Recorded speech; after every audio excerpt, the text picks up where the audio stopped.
네, 설교자는 대체로 이렇게 성경 66권 중에서 한 책을 딱 정해서 설교하기보다는 그냥 성경 각 권의 어떤 그 여기저기에서 한 본문을 택해서 설교하는 것을 훨씬 더 좋아합니다. 왜냐하면 설교하기에 내가 좀 더 수월한 본문을 선택할 수 있거든요. 내가 좀 더 고민한 부분이라던가 내가 좀 더 연구한 부분을 선택할 수 있기 때문에 그만큼 상대적으로는 이 설교문 작성하는 게 더 쉽습니다. 네, 근데 단점이 뭐냐면 이게 본문을 취사 선택하다 보니까 설교자 개인의 취향이라던가 혹은 그 견해에 맞게 견해에 좀 더 이렇게 상대적으로 치우쳐질 수 있고요. 혹은 자기가 말하려고 하는 바에다가 본문을 갖다 끌어쓰는 그런 경향도 가끔 나타납니다. 그러니까 상대적으로 그렇다는 건데요.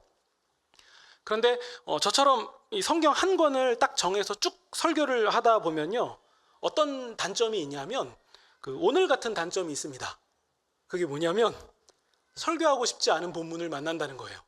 네, 이 부분을 사실 제가 좀 넘어가고 싶긴 한데 넘어갈 수는 없는 본문이기도 해서 이게 설교자들이 좀 까다롭게 여기는 본문이거든요. 그러니까 오늘 본문 여러분들이 이렇게 함께 읽으셨을 때 자세히 내용을 보시면 지금까지 좋았던 사도행전의 분위기가 좀 깨지는 것 같고 뭔가 찬물 끼얹는 느낌도 있고요. 그리고 마음에 좀 걸리는 부분도 분명히 있습니다. 우리 대충 이 내용을 보시면 우리가 이제 기억에 이전에 들었던 기억을 가지고도 한번 돌이켜 보면요, 아나니아와 삽비라가 어쨌든 얼마를 감추긴 감췄지만 그래도 헌금을 하긴 했잖아요. 그러면 어쨌든 얼마를 헌금한 건데 그 좀 감췄다고 해서 이렇게 죽는 일이 발생하는 게 이게 좀 맞나? 이런 생각이 들 수도 있고요. 아니면 또 한편으로는 이 하나님이 자비 하나님이신가? 네, 이런 생각도 좀 듭니다. 오히려 이 본문은 이 성도님들에게 좀 혼란스러움을 남기지 않는가? 네, 이런 생각이 드는데요. 그러면 누가는 이 사도행전의 저자 누가는 이 본문을 왜 기록했을까요? 혹시 자기가 역사가니까 그냥 기계적으로 일단 기록을 남겨야 되니까 그냥 남긴 걸까요? 근데 이 전체 맥락을 보면 그냥 기계적으로 기록한 것만은 아닌 것 같아요. 어떤 의미가 있는데요. 우리가 한번 내용을 자세히 한번 살펴보겠습니다.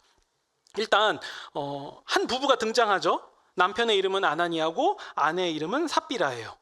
그리고 자신들의 소유를 팔았습니다. 맥락상 우리 본문을 보니까 자기의 소유는 땅입니다. 땅을 판 값이에요. 근데 자신의 그 땅을 팔아서 일부는 빼돌리고 또 나머지는 사도들 발 앞에 갖다 놓는 내용인데요. 우리 3절 보시면요, 베드로가 말합니다. 아나니아야, 어찌해서 너의 마음에 사탄이 가득해서 너가 성령님을 속이고 땅값 얼마를 감추었냐. 4절 보시면요, 그 땅은 원래 네 것이 아니냐, 너의 것이 아니냐, 판 후에도 너 마음대로 할 수 있는 것인데 어찌하여 이 일을 마음에 품고 이렇게 버렸냐. 이것은 사람을 속인 것이 아니라 하나님을 속인 것이다. 네. 그러자 5절 보시면 아나니아가 이 말을 듣고 엎드러져서 혼이 떠납니다. 그러니까 그 자리에서 쓰러져서 숨진 사건이거든요. 그리고 이 일을 본 사람들은 굉장히 두려워했고요. 그리고 전에 듣는 사람도 두려웠고 지금 우리도 좀 두렵죠. 이게 뭔 일인가 싶죠. 일단 여기서 잠깐 끊어보면요, 우리가 오해하면 안 되는 부분은 뭐냐면 베드로가 너 벌 받아라, 심판 받아라, 죽어라 해서 죽은 개념이 죽은 사건이 아니에요. 그러니까 베드로는 그냥 뭐 우리가 주술을 걸어서 비참하게 만들었다던가 이런 일을 한 게 아니라 단지 판사처럼 지금 벌어진 일에 대해서 어떤 판결을 내리는 상황이에요. 잘못을 지적하는 상황이에요. 그러니까 물리적으로 때린 것도 아니죠. 어떤 공격을 한 것도 아니죠. 그냥 아나니아가 한 지적을 잘못을 지적했을 뿐이에요. 그러니까 아나니아에게 벌을 내리신 분은 누굽니까? 하나님이죠. 하나님이 벌을 내리신 거예요. 그러면 아나니아는 왜 하나님께 이 벌을 받게 됐습니까? 일단 그가 얼마를 감춘지는 본문에 나와 있지 않아요. 어쨌든 그는 자신의 땅을 판 건 맞아요. 그리고 팔아서 이제 막 조직된 초대교회에 그 땅값의 일부를 바친 거니까 사실 여러분 이거 고마운 일 아닙니까? 저는 여러분이 가지고 있는 그 집을 팔아서 얼마를 일부를 가져다가 교회에 바치면 저는 교회 대표 입장에서 되게 고마울 것 같은데요? 그렇지 않습니까? 그렇다고 이런 말씀을 드릴 때 여러분들을 보고 하시란 말씀이 아니에요. 표정이 안 좋아지실 필요가 없습니다.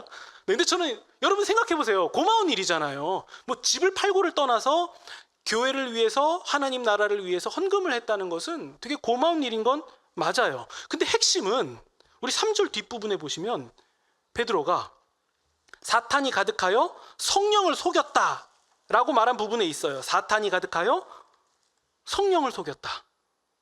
그러니까 아나니아가 왜 땅값의 일부를 감췄는지는 일단 그 동기는 정확히 모르겠어요. 왜냐하면 본문에서는 안 알려줍니다.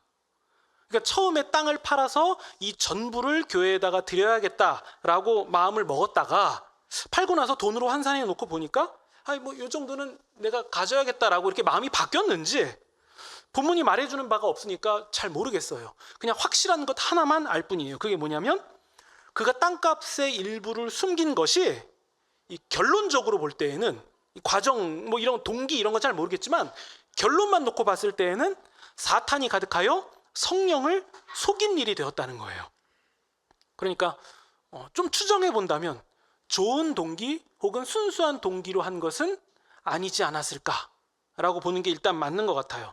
그리고 또 하나 얘기해야 될 건 뭐냐면 4절에 보시면요, 베드로의 말에 나와요. 땅은 팔기 전에 그대로 있을 때에도 너 거다. 그리고 판 다음에도 판 그 값도 너 거다. 그러니까 이 말은 베드로가 아나니아 삽비라 아나니아 너희 부부가 땅 팔아갖고 교회에다 바쳐 라고 해서 명령 혹은 강요, 강압에 의해서 드린 게 아니에요.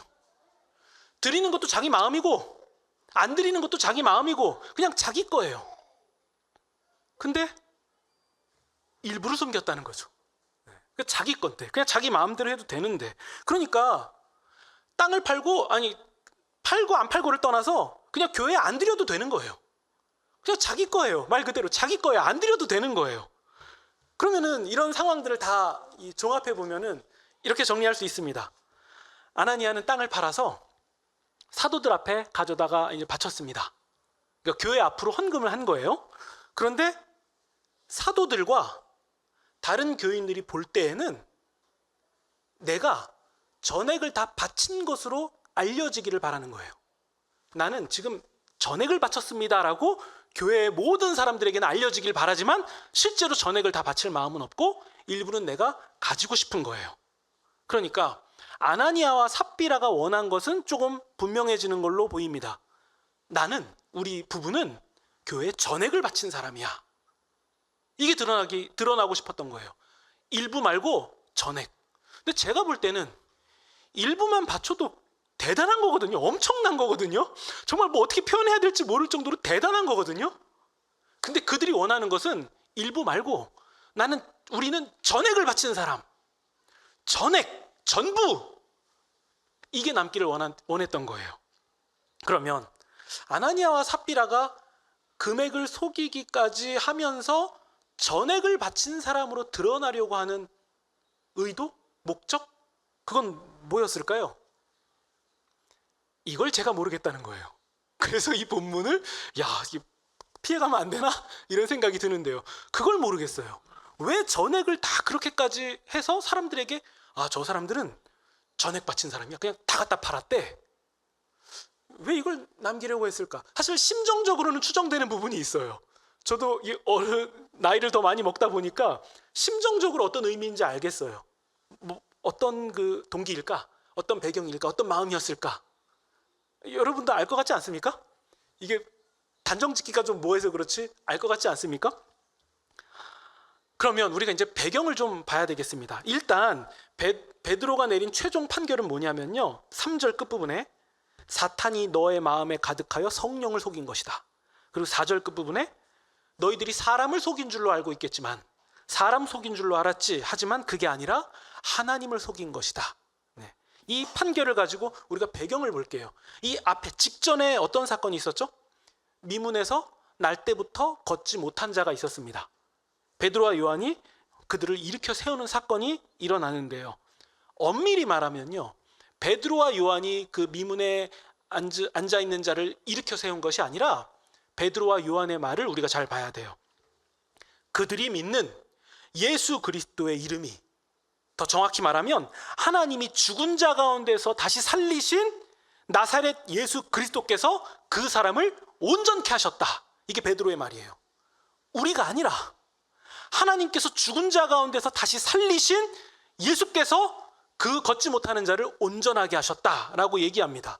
그러면서 베드로와 요한이 지금 사람들이 오해하니까 한 번 더 말하잖아요. 우리 3장 12절에 보면 나오는데요. 우리 개인의 권능이나 경건으로 이 사람이 나은 것처럼 우리를 주목할 이유는 뭐냐?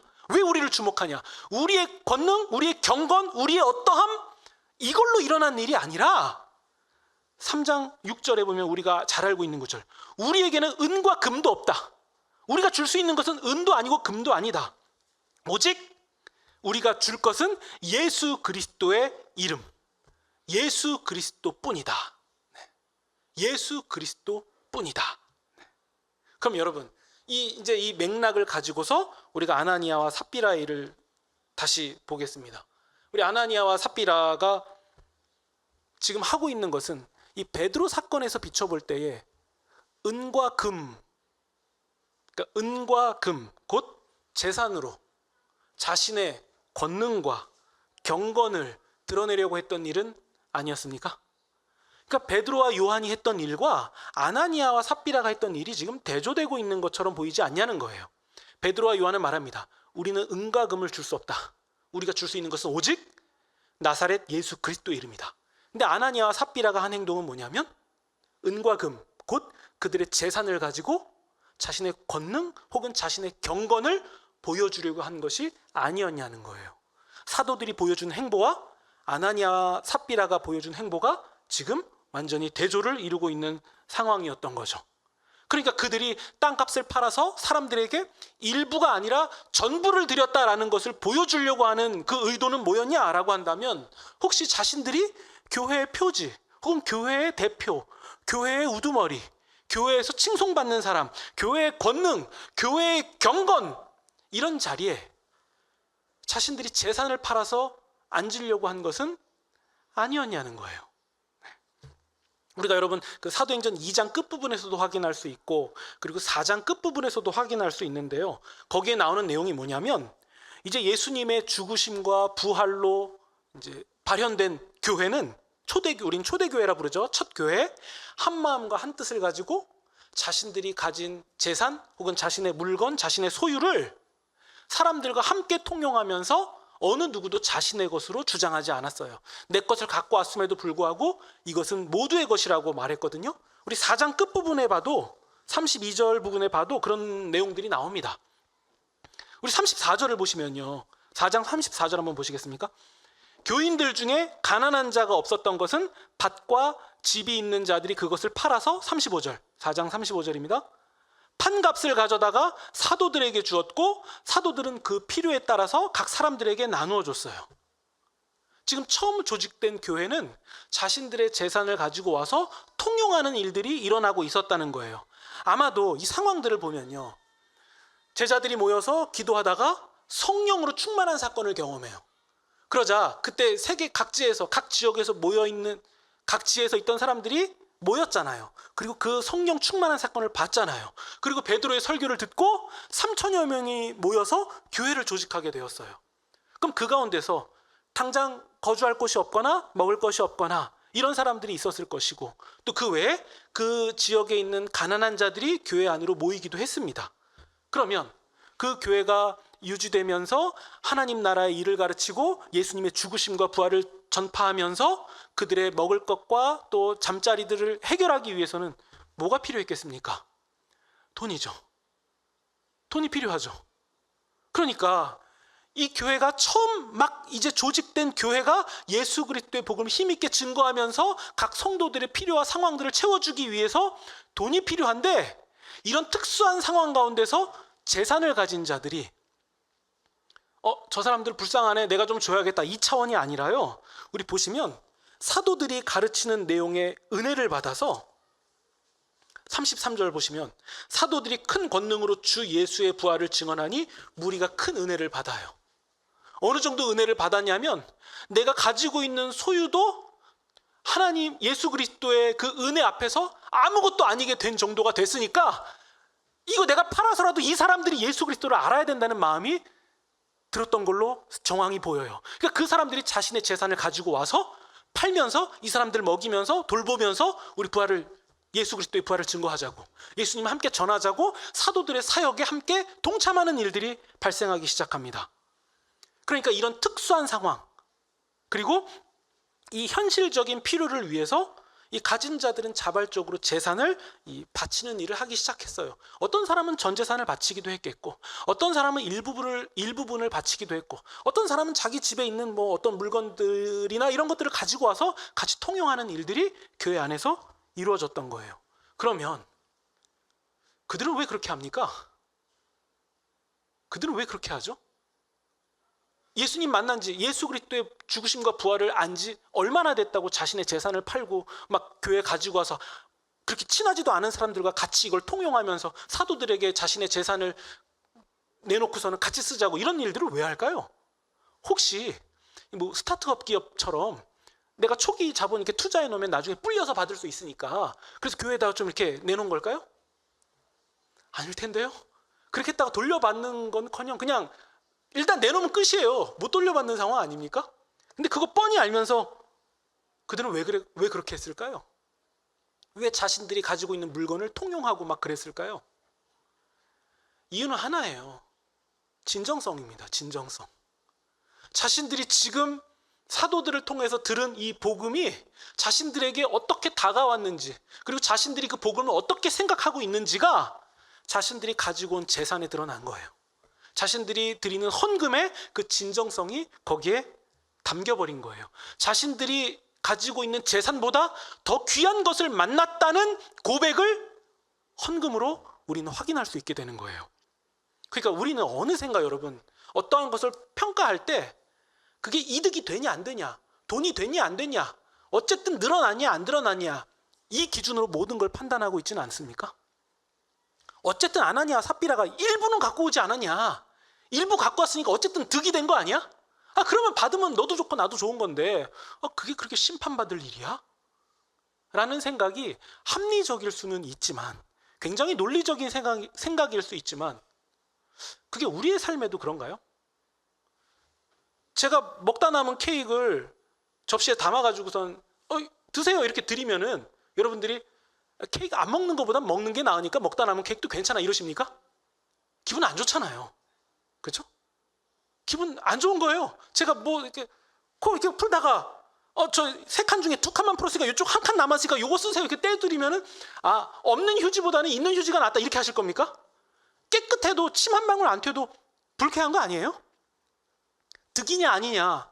그러니까 어느샌가 우리가 하나님을 대할 때에도 드리는 게 낫지, 안 드리는 것보단, 이런 식으로 판단하고 있었던 것은 아니었냐는 거예요.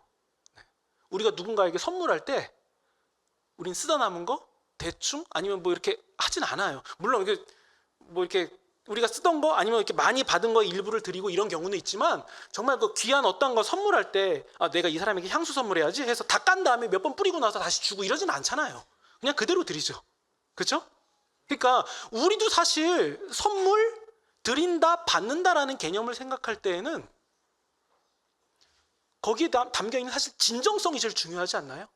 진정성? 그래서 꼬마아이가, 어린 자녀가 주는 선물이 사실 그거 별 가치도 없고 아무것도 아니고 괜히 나한테 줘봐야 이거 어디다가 둬야 되나 처치곤란이지만 우리는 거기서 진정성을 발견하지 않습니까? 어쩌면 아나니아 삽비라가 저지른 죄가 너 왜 전액 안 드렸어 뭐 이거 아니라 일부를 드리려고 한 그 이면에 담겨있는 그들의 진정성, 어쩌면 그게 문제가 된 것은 아니었을까요? 그때 한 사람이 등장합니다. 우리 4장 36절에 보시면요, 구브로에서 난 레위인으로서 이름은 요셉인데, 원래 이름은 요셉인데 얼마나 훌륭한 사람이었는지 사도들은 그를 별명으로 불러요. 바나바. 우리 들어보셨죠? 바나바. 뜻은 위로의 아들입니다. 그러니까 정황을 보면 그가 얼마나 가난하고 연약한 사람들을 많이 위로했던지 사도들은 그를 요셉이라고 부르지 않고 바나바, 위로의 아들이라고 불렀습니다. 37절 보시면 바나바가 밭을 팔아서 그 값을 사도들의 발 앞에 둔 일이 교회 안에 일어나는데요. 아마도 이 일이 소유를 교회에 바치게 되는 어떤 출발점이지 않았을까? 아니면 대표성을 띠지 않았을까? 아니면 구제, 나눔, 섬김이라고 했을 때 바나바라는 이름이 좀 본인은 원치 않았지만 좀 드러난 게 아니었을까? 네, 이런 추정이 좀 되거든요. 그럼 바나바는 이 일을 왜 했냐면요, 우리가 본 33절이에요. 사도들의 큰 권능으로 주 예수님의 부활을 증언한 일에 그가 은혜를 받았기 때문이고, 그래서 그가 재정적으로 사도들의 일을 지원하고 싶었던 거예요. 목적은 뭐죠? 돈이 아니라 예수 그리스도의 부활을 증언하는 일에 자기가 동참하고 싶었던 거예요. 그런데 이 일 그 다음에 바로 이어서 나오는 사건이 우리가 읽은 본문 아나니아와 삽비라 사건 아닙니까? 그러니까 문맥상 보면 바나바가 한 일과 불편하게 뭔가가 얽혀 있어요. 대조되는 것 같아요.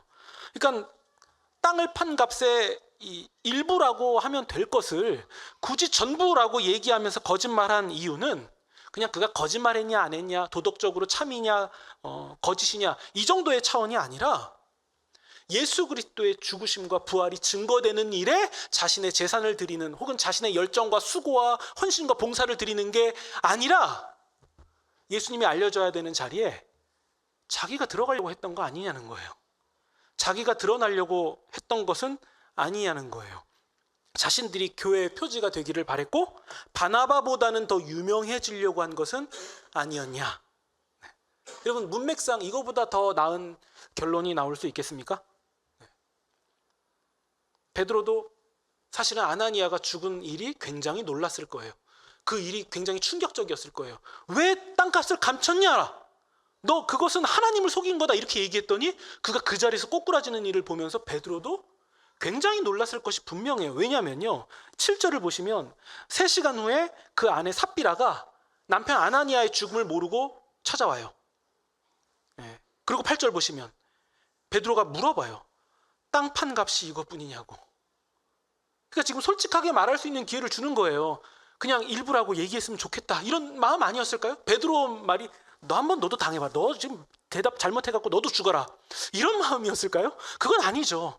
야, 너 땅 판 값이 이것뿐이냐라는 것은 그냥 자기 스스로 사실은 아닙니다, 이렇게 말하기를 베드로도 원하지 않았을까요? 근데 삽비라가 남편과 똑같이 말합니다. 네, 그것뿐입니다. 네, 그게 전부입니다. 그러자 9절 베드로의 말이 이어집니다. 어찌하여 함께 공모해서 주의 영을 시험하려고 했느냐. 그러니까 베드로가 이렇게 판결을 내리는 걸 보면 우리는 지금까지 했던 추론이 맞아 떨어지는 걸로 보입니다. 베드로가 말합니다. 그들이 당신도 메고 가게 될 것이고 남편과 똑같은 결과를 너도 맞이하게 될 것이다. 네. 여러분, 우리가 사도행전 5장까지 본 교회는 어떤 존재입니까? 이 교회의 수장이었던 사도들은 당시 종교 지도자들의 이 표적이 된 자들 아닙니까? 그가 예수 그리스도를 전하는 것이 걸림이 됐고 저들을 어떻게 없앨까? 네. 그러니까 표적이 된 사람들이었잖아요. 그러면 그 당시에 교회의 대표가 된다거나 수장이 된다거나 혹은 대표성을 가진 인물이 된다? 이런 것은 사실 그렇게 대단한 일 아니고 사람들이 꺼리는 일일 수도 있잖아요. 오히려 종교적인 반란자들 혹은 불온한 자들 이렇게 분류될 수 있는 안 좋은 시선이 분명히 있는데도, 그런 상황인데도 사람들이 3,000명이 모이고 사람들이 5,000명이 모이니까 그런 자리마저도 그냥 권력으로 보였던지 아나니아 삽비라는 땅을 판 전부를 바친 사람으로 그 안에서 알려지기를 바랬어요. 그 얼마나 얄팍하고 가볍습니까? 근데 여러분, 사람이 그렇더라고요. 사람이라는 존재는 다 그렇더라고요. 어떤 공동체든 어떤 모임이든 어떤 취미 동아리든 뭐든 간에 사실 그거 되게 별거 아니거든요.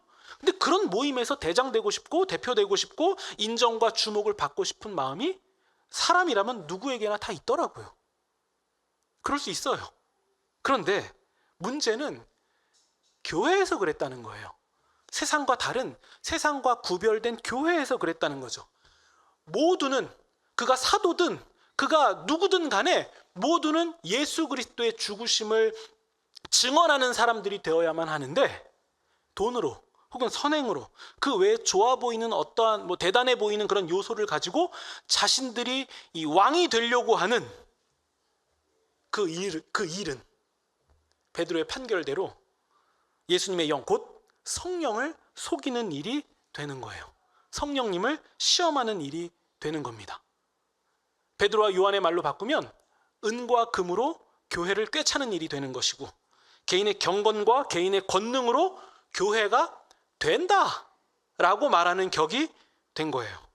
그리고 이제 막 출발하는, 이제 막 조직되어서 교회로서 정체성을 가지고 힘있게 나아가려고 하는 그 시작, 그 정체성을 망치는 일이 되는 거예요. 그러니까 하나님께서는 교회라는 씨앗이 이 발아하는 그 씨앗이 자라는 이제 막 시작되는 순간을 지키시기 위해서 그렇게 냉혹하고 가혹해 보이는 심판을 즉각 임하게 하신 것이 분명합니다. 하나님은 사실 그런 분이에요. 구약 성경 때부터 그랬어요.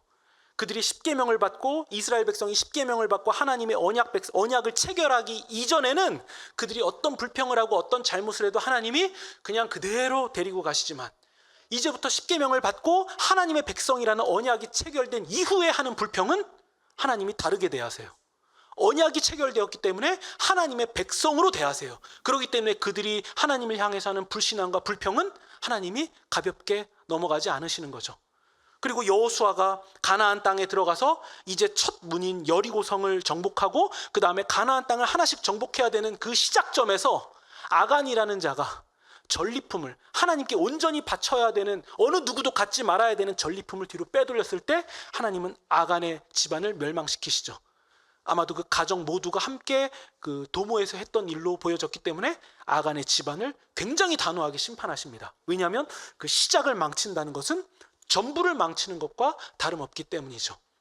아마도 그런 맥락에서 볼 때 교회의 처음 시작에 있어서 아나니아와 삽비라, 그의 재산으로 교회를 좌지우지하려고 했던 그런 어떠한 시도, 검은 속내, 이것에 대해서 하나님이 냉엄하게 심판하신 것이 분명합니다. 그러니까 하나님은 원래 그런 분이에요. 하나님은 어떠한 일의 시작 그리고 전부를 망칠 것 같으면, 거룩성을 망가뜨릴 것 같으면 하나님은 굉장히 단호하게도 하신다는 거예요. 그래서 그 교회의 정체성과 순수성, 거룩성을 지키시는 분입니다.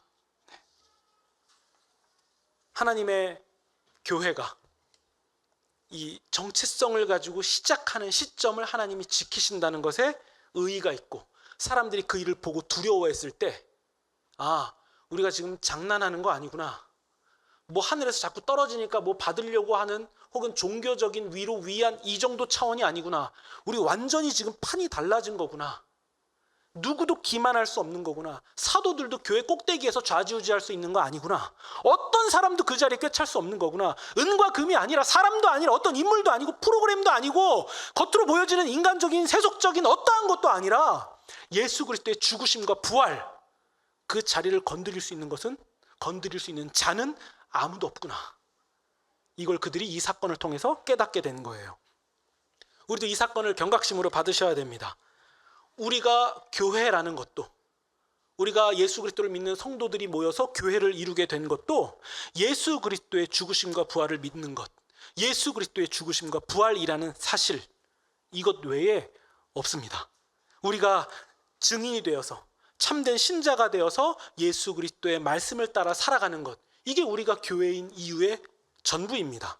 우리가 예수 그리스도를 더욱 증거하고 예수님을 더 잘 믿고 예수님의 말씀을 따라가면서 예수님의 말씀을 닮아가고 우리 인생 끝날까지 우리가 이 믿음으로 신실하게 가기 위해서 이 큰 목적을 향하여 우리가 헌금을 하기도 하는 것이고, 봉사와 수고로 우리 자신을 드리기도 하는 거예요.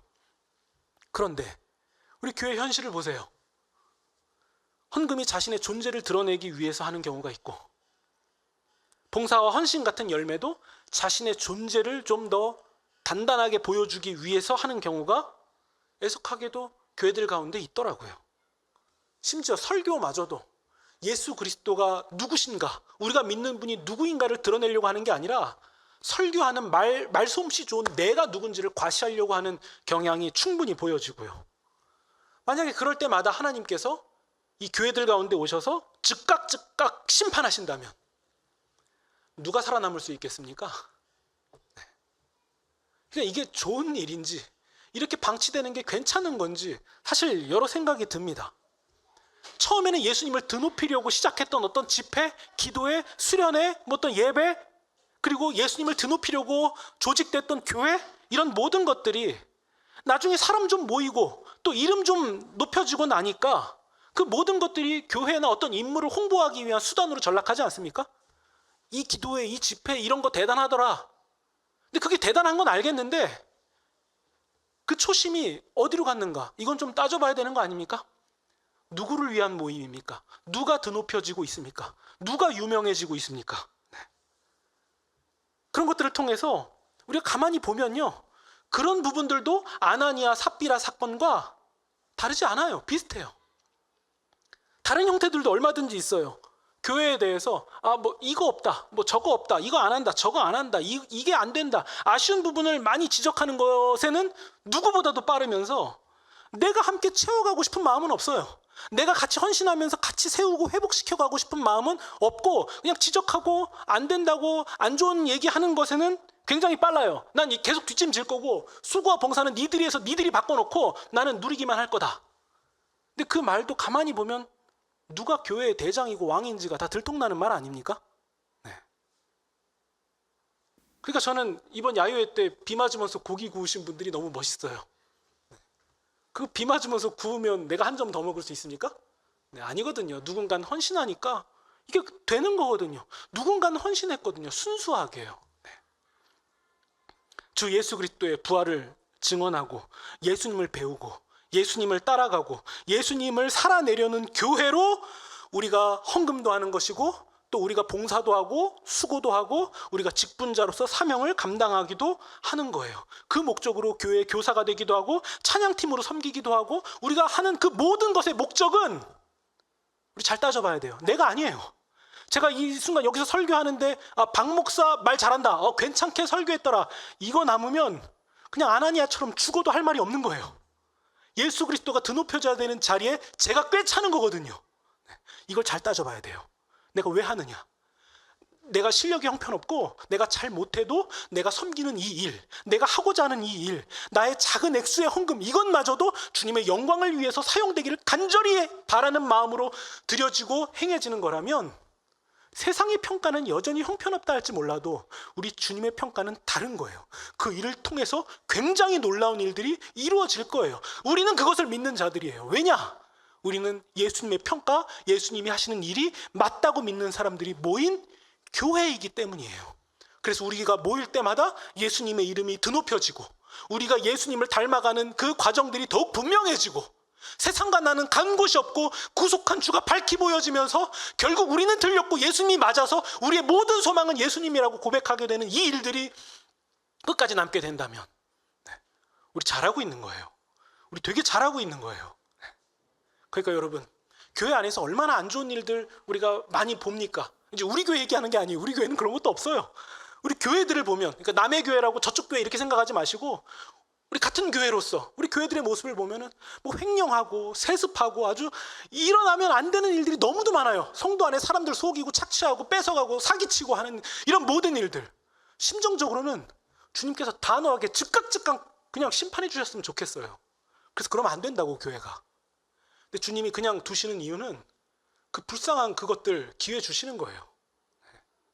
그러니까 뭐 욕할 것도 없고요. 주님께서 분명히 행한 대로 심판하실 것이다. 돌아와야 된다. 그냥 이렇게 불쌍하게 보시면 좋겠습니다. 그리고 동시에 우리가 그런 불쌍한 처량한 길을 가려고 아등바등 애쓰고 있는 건 아닌지 이것을 보셔야만 합니다.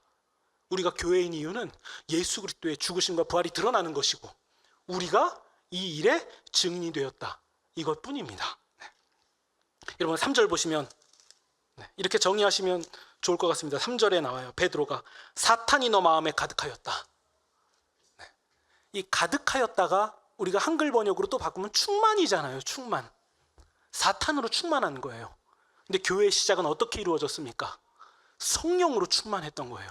성령으로 충만해서 교회가 시작됐습니다. 사도들이 성령이 충만하니까, 성령으로 충만하니까 내가 예수님의 좌우에 앉겠다 이게 아니라 우리에게는 아무것도 없고 우리의 경험과 능력으로 되는 것도 아니고 은과 금도 아니라 예수 그리스도의 이름뿐이다 라고 고백한 것처럼 우리가 성령으로 충만하다는 증거는 무엇입니까? 오직 예수 그리스도, 그분이 이루신 부활과 요한복음의 표현으로 바꾸면 그분이 이루신 에덴으로 우리가 간다. 우리가 간다. 이것에 우리의 모든 소망이 있다. 이 세상, 그래서 우리는 정직하게 갈 수 있다. 세상대로 세속대로 가지 않는다. 주님이 원하시는 대로 우리가 갈 수 있다. 결정한다. 이것만이 우리에게 뚜렷하게 남게 되는 것입니다. 교회 주인은 누굽니까? 우리가 믿는 바는 무엇입니까? 우리가 이 세상을 지나가는 이유는 무엇입니까? 그리고 교회를 섬기는 이유는 무엇입니까? 오직 예수 그리스도, 하나님께서 죽은 자들 가운데서 살리신 예수님을 하나님께서 주와 그리스도가 되게 하셨다. 네, 오직 이것뿐입니다. 우리가 이 진리를 다시 한번 우리 마음 가운데 기준으로 삼으시고 우리의 모든 잡음을 걷어내시면서 우리의 믿음의 주파수를 다시 부활하신 예수 그리스도에 정확히 맞추시는 그런 저와 여러분이 되시기를 우리 구주 예수님의 이름으로 축원드립니다.